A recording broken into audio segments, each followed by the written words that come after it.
अस्सलाम वालेकुम। आज का हमारा टॉपिक है रेजोनेंस ऑर्गेनिक केमिस्ट्री का। तो देखते हैं कि रेजोनेंस होती क्या है और इसके रूल्स कौन से होते हैं। तो वीडियो स्टार्ट करते हैं कि what is resonance. The possibility of different pairing scheme of electron in a covalent bond is called resonance. यानी जो पॉसिबिलिटी होती है डिफरेंट पेयरिंग, यानी जो पॉसिबिलिटी डिफरेंट इलेक्ट्रॉन पेयरिंग की होती है कोवेलेंट बॉन्ड में, वो हमारे पास क्या कहलाती है, रेजोनेंस कहलाती है। There are certain covalent molecule, यानी इनके पास बहुत सारे कोवेलेंट मालिक्यूल होते हैं। वो structure can not explain are the properties of the molecule. तो वो स्ट्रक्चर क्या होते हैं, वो कभी भी उसकी प्रॉपर्टीज़ को, मालिक्यूल की प्रॉपर्टीज़ को डिस्कस नहीं करते, एक्सप्लेन नहीं करती।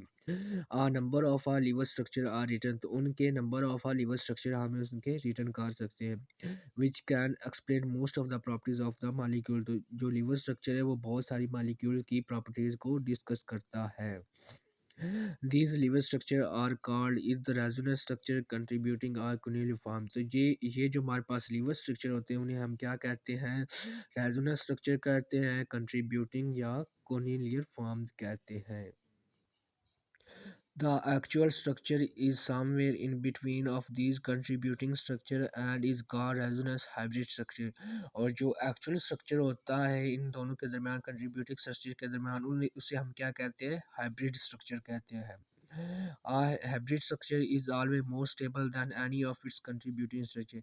यानी जो उसका असली वाला शक्ल होती है, यानी जो उसका असली स्ट्रक्चर होता है वो क्या होता है, स्टेबल होता है उसके कंट्रीब्यूटिंग स्ट्रक्चर से। Therefore resonance makes the molecule more stable, तो रेजोनेंस मॉलिक्यूल को क्या करती है, मोर स्टेबल बनाती है। Double headed arrow is use to present the resonance structure, तो डबल हेडेड एरो हम इसको यूज करते हैं। जैसे ये हमने एक एग्जांपल रही है, H2 double bond CH double bond CH2। तो इसमें उन्होंने रेजोनेंस करके दिखाई, एक पर पॉजिटिव और दूसरे पर नेगेटिव, एक साइड फिर दूसरे पर डबल बॉन्ड इधर शिफ्ट हो गया और दूसरे पर पॉजिटिव नेगेटिव। तो फिर उन्होंने क्या किया है, चौथे नंबर पर डबल बॉन्ड दरमियान में शिफ्ट कर दिया है और एक साइड वाले पर पॉजिटिव और नेगेटिव। तो फिर उन्होंने क्या किया, पांचवें स्ट्रक्चर में डबल बॉन्ड उन्होंने सेंटर में रह दिया, जिस पर पॉजिटिव था उस पर पॉजिटिव और जिस पर नेगेटिव था negative. Rules for writing resonance structure, यानी एक रेजोनेंस स्ट्रक्चर को लिखने के लिए हमारे पास जो रूल्स फॉलो होते हैं वो क्या है। Resonance structure are hypothetical structure for a molecule and exist only on paper. यानी रेजोनेंस स्ट्रक्चर हमारे पास क्या होते हैं, हाइपोथेटिकल स्ट्रक्चर होते हैं मॉलिक्यूल के, एग्जिस्ट किस में करते हैं, ओनली ऑन पेपर के ऊपर एग्जिस्ट करते हैं। Resonance structure are helpful in describe properties of the molecule completely, तो रेजोनेंस स्ट्रक्चर हमारे पास क्या करता है, हेल्पफुल होता है describe properties of the molecule completely. All the contributing structure must be bonafide Lewis structure, तो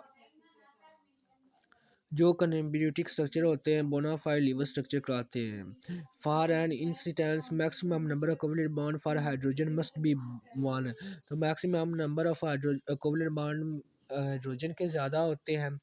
four carbon four, for oxygen two and for nitrogen three under neutral condition.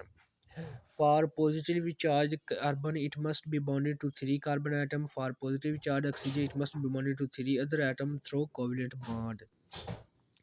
यानी इसमें दूसरे पॉइंट में उसने ये बताया कि अगर हमारे पास बोनाफाइड लीवर स्ट्रक्चर हों तो वो क्या करते हैं, कंट्रीब्यूटिंग स्ट्रक्चर बनाते हैं। कार्बन के पास चार हाइड्रोजन होते हैं, ऑक्सीजन के पास दो और नाइट्रोजन के पास थ्री होते हैं। ये किस में उसने बताया, न्यूट्रल कंडीशन में बताया। अगर पॉजिटिवली चार्ज कार्बन हो तो उसके पास कितने होते हैं, तीन हाइड्रोजन आइटम होते हैं। अगर पॉजिटिव ऑक्सीजन पॉजिटिव तो उसके पास भी थ्री होते हैं। In drawing resonance structure only electron are allowed to move and the position of nucleus remains same।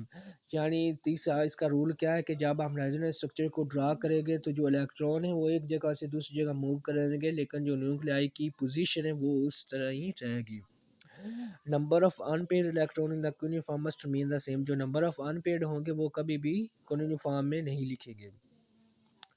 All the atoms involve in the resonance must lie in the same plane, यानी जो atom होंगे resonance में वो एक ही plane में होंगे। Because planar structure allowed maximum overlapping of the orbit taking part in the decolonisation of the electron, क्योंकि जो प्लेनर स्ट्रक्चर होता है वो मैक्सिमम ओवरलैपिंग करता है।